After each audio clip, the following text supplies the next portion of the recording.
Queridos ouvintes da Igreja Os Semeadores, estaremos vendo hoje o capítulo de número 9 do livro de Mateus.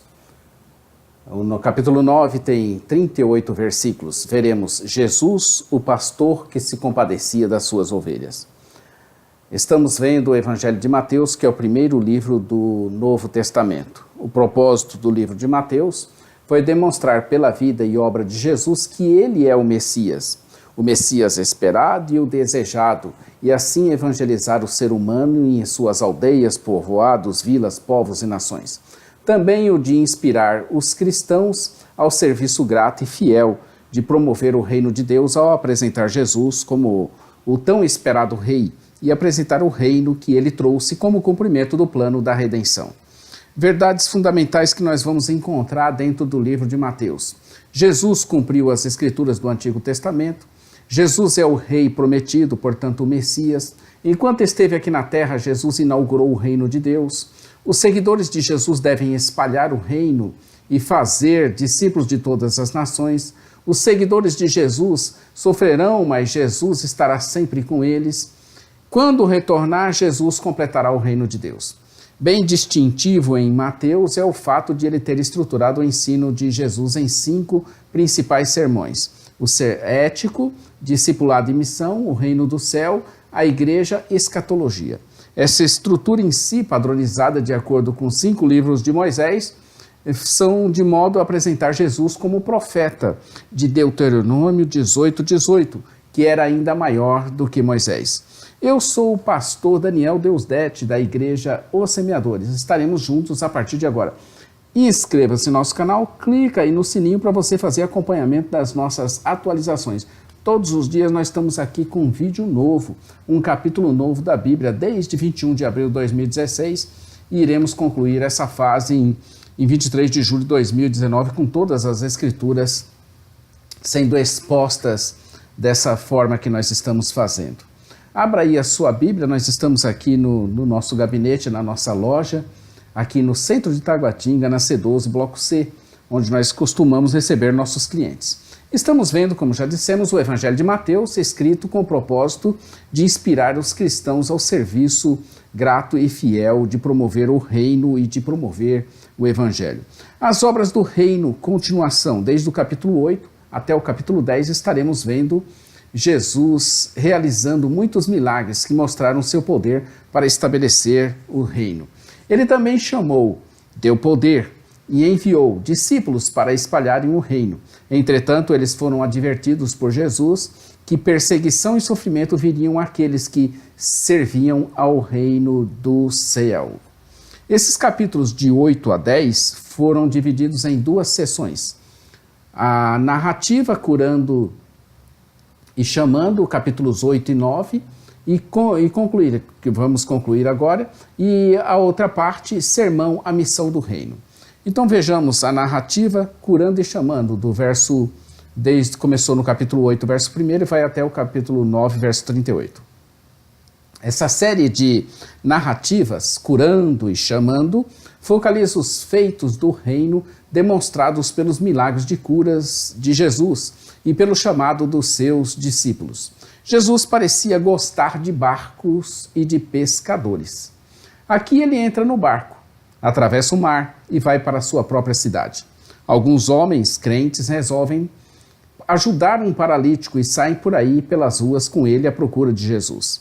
Jesus, ao vê-los, se impressiona e nota a fé deles, que era enorme e estava focada não neles mesmos, mas naquela figura daquele paralítico. Estavam ali diante dele alguns mestres da lei e Jesus, aproveitando a ocasião, aproveita para lançar diante deles um grande desafio, ao qual seria impossível para eles a solução. Ele diz ao paralítico que estavam perdoados os seus pecados. O perdão é prerrogativa de uma pessoa contra a qual foi cometido um pecado. Para Jesus, perdoar os pecados cometidos contra Deus era o mesmo que reivindicar a sua divina autoridade. Aqueles mestres da lei ficaram pasmos diante de tanta audácia. Em última análise, perdoar pecados é muito mais difícil do que fazer um milagre. como presumivelmente os escribas saberiam, uma vez que eles reconheceram que somente Deus pode perdoar pecados. Mas perdoar pecados é também algo não verificável empiricamente. Assim, Jesus realizou a ação mais fácil para demonstrar a mais difícil. Reparem que a sua ação mais fácil era mesmo impossível para eles. Portanto, seria, por outro lado, mais fácil perdoar, porque não era verificável. Mas curar o paralítico era muito sim verificável. Com isso, Jesus provou claramente que ele era quem reivindicava ser e quem podia. Que desafio, né? Sim, ele podia perdoar os pecados. A reação desses mestres deveria ser de arrependimento e reconhecimento da ação divina ali, e não o endurecimento dos seus corações. Jesus percebeu no paralítico a fé. Ele realiza então uma grande milagre na vida daquele homem, de tal forma que as multidões proclamaram e glorificaram a Deus por ter dado aos homens tal poder. Jesus era homem, ainda é. Aliás, é o único homem ressuscitado dentre os mortos, o primogênito. Serei também. E você? Deus deu tal poder aos homens? A multidão que via tudo aquilo ficou assustada e passaram a glorificar a Deus. O medo é uma resposta apropriada à reivindicação de ter dado autoridade para perdoar pecados. Salmo 130, verso 4. Assim como Jesus não havia se contaminado quando teve contato com leprosos, ele também não se corrompeu por estar em contato com pecadores. Ele é o médico que cura tantas doenças espirituais como as doenças físicas. Porém, aqueles que não sabem que estão doentes não vão ao médico. A falta de percepção de uma doença grave é muitas vezes o mais traiçoeiro dos sintomas. Em seguida, convida Mateus, um coletor de impostos, e o convoca para fazer parte do seu exército. Prontamente ele o seguiu. Que esta prontidão esteja presente em cada um de nós quando ouvirmos o chamado do Senhor para a guerra contra o pecado e contra o diabo. Jesus finalmente chega em sua casa, mas quem disse que iria descansar? Estavam ali com ele muitos publicanos e pecadores, o que inquietava os fariseus, porque Jesus não era como eles, mas acolhia essas pessoas, as amava e as ensinava. Jesus mesmo disse que não veio chamar justos, mas pecadores para o arrependimento. Haverá por acaso algum justo entre nós que não precise de se arrepender de suas obras malignas? Nesse momento, até os discípulos de João ficaram perplexos e foram perguntar a Jesus sobre a sua vida piedosa, verso 14. Embora Lucas observe que foram os fariseus que formularam a pergunta, Lucas 5, 30 a 33, Marcos inclui tanto os discípulos de João quanto os fariseus entre aqueles que iniciaram a discussão sobre o jejum. Jesus explicou a falta de jejum dos seus discípulos, referindo-se à sua própria presença messiânica. Deus já havia se referido a ele mesmo antes como marido de Israel. E Jesus reconheceu um tempo futuro quando ele não estaria mais com eles. Isso aponta para o fato de que, desde os primeiros estágios de seu ministério, Jesus previu um tempo entre a sua vinda inicial, em redenção, e a sua vinda final, em julgamento. Nesse tempo, sim, haveria de julgar. Por meio de duas parábolas, pano novo em roupa velha e vinho novo em odres velhos, explica-lhes que se o vinho continuar a fermentar, aumentando a pressão, ele quebraria um odre de vinho, já usado anteriormente, e a roupa nova faria piorar o rasgo já existente, ou seja, remendos novos em panos novos e vinho novo em odres novos. Dos versos 18 ao 25, como sempre, Mateus apresenta uma forma mais resumida dessa história do que Marcos e também do que Lucas. Tanto a história circunjacente da filha de Jairo como a história embutida da mulher com hemorragia ilustram o poder de Jesus de trazer o reino e a natureza da fé em relação à vinda desse reino. A mesma intenção aparece nas narrativas seguintes do homem cego e do endemoniado mudo. Os mortos eram ressuscitados. os doentes curados, os impuros purificados, os cegos recebiam a visão, os demônios eram expulsos e os mudos conseguiam falar. Essas obras tinham vindo como resposta às várias formas de fé. Não porque a fé dava poder a Jesus, mas porque fora do contexto da fé, os milagres não eram sinais da vinda do reino, mas apenas acontecimentos estranhos sem significado específico. Outro fato que chama a atenção nessa narrativa foi a pronta disposição de Jesus de se levantar e sair para acudir aquele homem que lhe fizera o seu pedido de joelhos, implorando a ele que fosse com ele. No caminho, enquanto Jesus ia atendendo aquele dirigente da sinagoga, uma mulher desesperada resolve tocar nele, porque imaginava que se fizesse isso, dele sairia virtude para curá-la. E assim se fez. O problema da mulher, verso 20, era provavelmente uma hemorragia uterínica crônica, o que deveria ter sido um problema muito comum, uma vez que a tradição judaica oral discutia muito a respeito disso. A mulher podia não entender muito sobre o reino de Deus, mas ela entendeu o suficiente para ir até Jesus, e isso requereu coragem da parte dela. A fé da mulher a curou, porque os benefícios do reino chegam até aqueles que olham para Jesus como a solução para os seus problemas.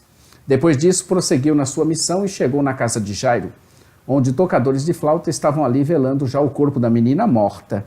Eles, assim como lamentadores, eram murmuradores profissionais que ajudavam os enlutados a expressarem a sua tristeza. Jesus chega ali naquele velório e brada para todos ouvirem que a menina não estava morta, não, mas dormia. Isso provocou risos e censura dos ali presentes. Isso deve significar que Jesus sabia que a menina estava somente em estado de coma ou de catalepsia, mas mais provável era de que ele tratasse de um lembrete de Jesus de que a morte para os crentes não é permanente e irrevogável.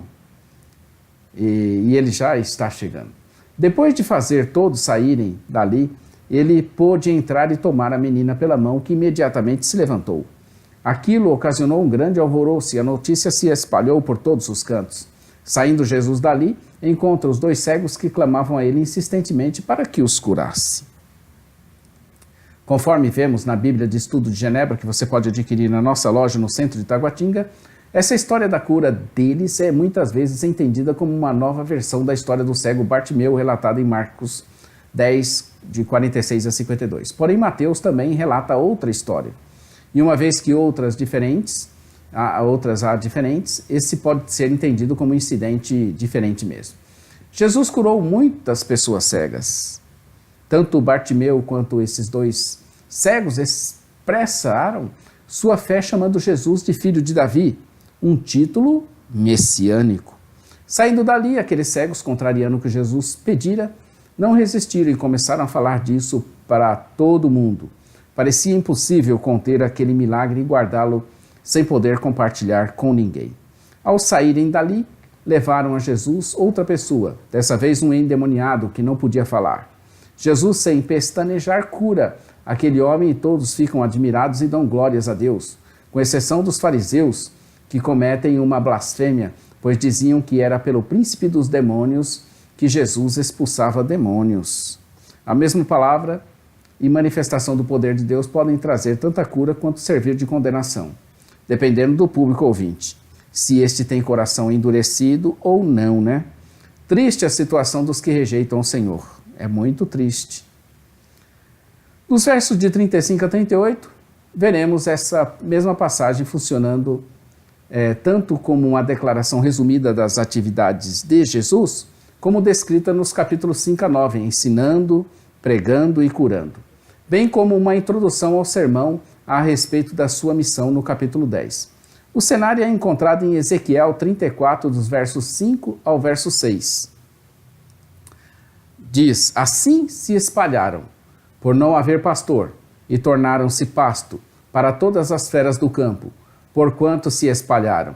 As minhas ovelhas andaram desgarradas por todos os montes e por todo o alto outeiro.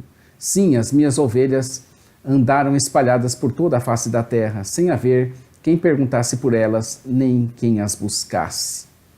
A implicação é que Jesus é o verdadeiro pastor, que está preocupado com as suas ovelhas, o que é tornado explícito ali em João 10. e desse modo identificado com o Senhor soberano de Ezequiel 34, de 11 a 16. Cumprindo por ora sua missão, percorrer, ir, ensinar, pregar e curar, Jesus passa a ter compaixão das suas ovelhas porque estavam aflitas e desamparadas como ovelhas sem pastor. Ele então orienta e ensina os seus discípulos para chamarem ao Pai, para clamarem pelo Pai, por trabalhadores, pois que grande é a seara e poucos são os que trabalham. Conforme vemos, muitas vezes, uma metáfora para o fim do tempo das atividades de Deus. Que a seara seja grande indica que não está se referindo ao tempo da colheita, mas à colheita da seara, conforme também Lucas 10, 2. Não é tanto o julgamento que está em vista aqui, e sim a proclamação do Evangelho. O anúncio escatológico que procede ao julgamento e leva as pessoas a se arrependerem e a terem fé. Não foram os anjos que foram enviados para o julgamento, como em 13:49. Assim acontecerá no fim desta era. Os anjos virão, separarão os perversos dos justos. Não foram, então, os anjos que foram enviados para o julgamento, como em 13:49, mas, como está claro no que vem a seguir, os discípulos que imitaram Jesus proclamando a vinda do seu reino.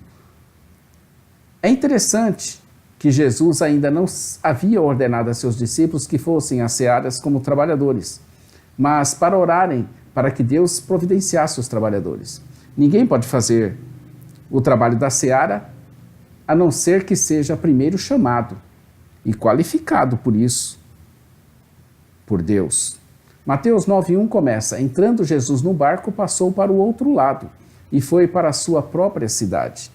Este é o verso de número 1 do capítulo 9 do livro de Mateus, que tem 38 versículos. O 38 diz: rogai, pois, ao Senhor da seara que mande trabalhadores para a sua seara. Vimos nesse capítulo, e ainda veremos em outros trechos dos evangelhos, expressões: a tua fé te salvou, outra, faça-se-vos conforme a vossa fé. Essas são expressões do Senhor dirigidas àqueles que se interagiam com ele de alguma forma, recebendo dele alguma ministração, e eles respondendo adequadamente. Percorrer ou ir, ensinar, pregar, curar. No meu caso, eu acrescentaria escrever, pois entendo que o Senhor me tem chamado também para escrever. Assim, se nós usássemos e fizéssemos um acróstico disso, nós teríamos a palavra em inglês piece, P-I-E-C-E, que em inglês significa peça, pedaço, parte, que seria pregar, ir, ensinar, curar e enviar. Seria, nesse caso, essas palavras que formariam no inglês escrever, né? Seria, então vamos repetir, seria percorrer ou ir,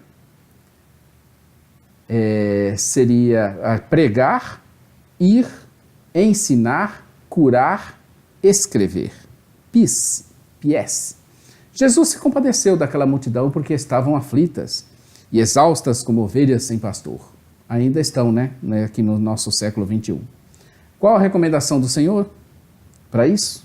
Orar. Oremos ao Senhor da seara para mandar mais trabalhadores para a sua seara. Nós vimos o capítulo 9 e amanhã veremos aqui o capítulo de número 10. Confesse a Jesus sem medo e com coragem. Então, amanhã estaremos aqui com o capítulo de número 10. Inscreva-se em nosso canal, fique conosco e nos acompanhe. Inscreva-se no nosso canal, clica aí no sininho para você fazer o acompanhamento das atualizações. A parte escrita está no jamaisdesista.com.br. A loja virtual, ossemeadores.com.br. A rádio, nós temos radio.ossemeadores.com. Todos os dias estamos aqui com a palavra de Deus. E como dissemos sempre, Maranata, ora, ora, vem, Senhor Jesus. Deus abençoe a sua vida, a sua família e seu ministério. Em nome de Jesus. Amém.